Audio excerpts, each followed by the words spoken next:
The Stop Online Piracy Act is a bill currently pending before the U.S. Congress that would dramatically increase the penalties for copyright violation and allow the banning of websites that violate copyrights. I oppose the Stop Online Piracy Act, but that's not why I'm making this video. I'm making this video to share my story about one of SOPA's co-sponsors, my congressman, Representative Mark Amodei of the 2nd District of Nevada, and how he won his election by stealing my content, and to explore for his benefit exactly what would happen to him if this bill were to become law. In 2008-2009, I was the videographer for the Douglas County Democratic Central Committee. I made videos for a lot of different candidates, including the candidate who would go on to become Mark Amodei's opponent in the special election of 2011, Kate Marshall. I support Kate Marshall, I love Kate Marshall, and I made my videos because I support her. And I was really, really angry when I saw my videos were turned into this attack ad.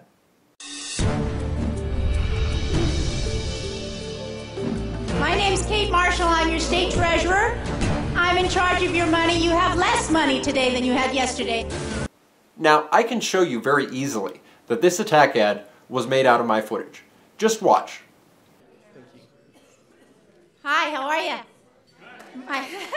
My name's Kate Marshall. I'm your state treasurer. I'm in charge of your money. You have less money today than you had yesterday. Does anybody want to make sure that, are we clear? Are we clear? Okay.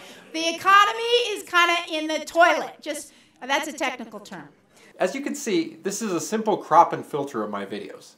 Between Representative Amodei and his supporters in the National Republican Campaign Committee, my two videos were used to make over 10 different attack ads against Kate Marshall. I was mortified, so I filed a claim with YouTube under the Digital Millennium Copyright Act on the National Republican Campaign Committee version of the video. YouTube promptly took down the videos, and the NRCC did not choose to appeal to a court of law because they didn't want to spend the resources in an election year, and they also took down all of the other videos from their YouTube channel that had my footage in them. I didn't know at the time that Mark Amodei also had videos of mine on his channel, and by the time I found out, the election was over and the point was kind of moot. So I left them up, partly so there would be proof of what he had done on the internet somewhere, partly because I had a very popular blog posting that relied on there being at least one video infringing my copyright up. What I didn't know at the time was that now Representative Amodei was going to go on to be the co-sponsor of the most draconian copyright law ever proposed, the Stop Online Piracy Act. Now, I'm sure you've all seen the ads on DVDs that compare illegally downloading a movie to shoplifting. Well, if illegally streaming a song that you could have bought for 99 cents is the copyright equivalent of shoplifting, then paying $750,000 to broadcast on local television footage that you don't own and have no permission to use is the copyright equivalent of bank robbery. So let's take a look at what would have happened to Representative Amodei and the NRCC if the Stop Online Piracy Act had been the law of the land when these videos were made. As the copyright owner, I could complain to the Justice Department under SOPA that 10 different videos spread across 3 YouTube channels and 2 websites used my footage without my consent. They would then be able to seek a court order to do the following. They would be able to order, first, that YouTube take down the offending videos, just like under the DMCA. Secondly, that Google and Bing remove not just those videos, but also markamodei.com and nrcc.org from their directories. They could also force the domain name service to delist markamodei.com. They could force your ISP to do deep packet inspection to make sure you weren't going to markamodei.com. They could order Visa and MasterCard and PayPal to stop all online donations to the Mark Amodei campaign and to the National Republican Campaign Committee. They could permanently ban both sites from ever participating in an advertising network like Google's AdWords again. And it could send Mark Amodei to prison for up to 5 years, making him a felon who can't vote or run for Congress. And besides that, if it was ruled that YouTube had abetted the infringement, they could take down YouTube, and they could even take down Twitter for me posting a link to the YouTube video on the Twitter. Hell, they could take down my blog for me embedding his video to prove that it was stolen. Now that's power.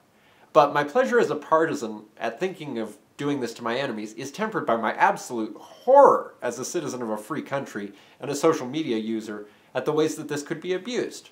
Ask yourself, if this was the law, how long would sites like YouTube, Facebook, and Twitter stay in business? And if nobody did take them down completely, would they even be the same sites? Would YouTube be able to put up any video that anybody posted without reviewing it for copyright violation? Of course not. Videos like news analysis videos where people analyze the evening news to see if it's biased or not would be gone. Videos like Let's Plays where people review video games would be gone. Would you want to go to a YouTube like that? Think of Twitter. Would Twitter be able to give you real-time results if they had to hand censor each and every link that every user posted? I don't think so. And I don't want to find out. That's why I oppose the Stop Online Piracy Act. Don't get me wrong, as somebody who's made all the money he's ever made in his whole life off copyrighted materials, I favor strong copyright enforcement. I believe that piracy is a crime that should be punished to the fullest extent of the law. I just believe that our current laws like the Digital Millennium Copyright Act are already well suited to punishing copyright infringement. Look, we took down Pirate Bay. No SOPA required. It was already taken down. Last Super Bowl Sunday, over 150 websites selling infringing materials like fake Viagra or fake NFL merchandise were taken down. The government already has the power to take down material that infringes copyright in ways that are much, much more consonant with the rights both of the copyright holders and the people accused of infringement. The Stop Online Piracy Act is unnecessary, but it's also very, very dangerous. So, Mr. Amodei, I want you to think about it. If this bill would be so detrimental to your own website and your own career, why are you voting for it? I mean, I looked on OpenSecrets.org. Everyone else got $500,000 to support the bill at least, and you only got $1,000. So why are you voting for this bill that would put you in jail? Tell me. As a voter, Mr. Amodei, you say I should judge you by what you do. Well, this is the thing that I'm judging you by. My vote is riding on it. So, I look forward to your opposition to the Stop Online Piracy Act. Now, if you, the viewer, are interested in stopping SOPA, go to stopsopa.org or to the Wikipedia entry on the Stop Online Piracy Act, and you'll find lots of resources and places to go.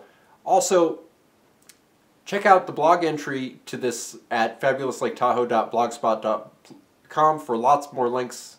Thank you.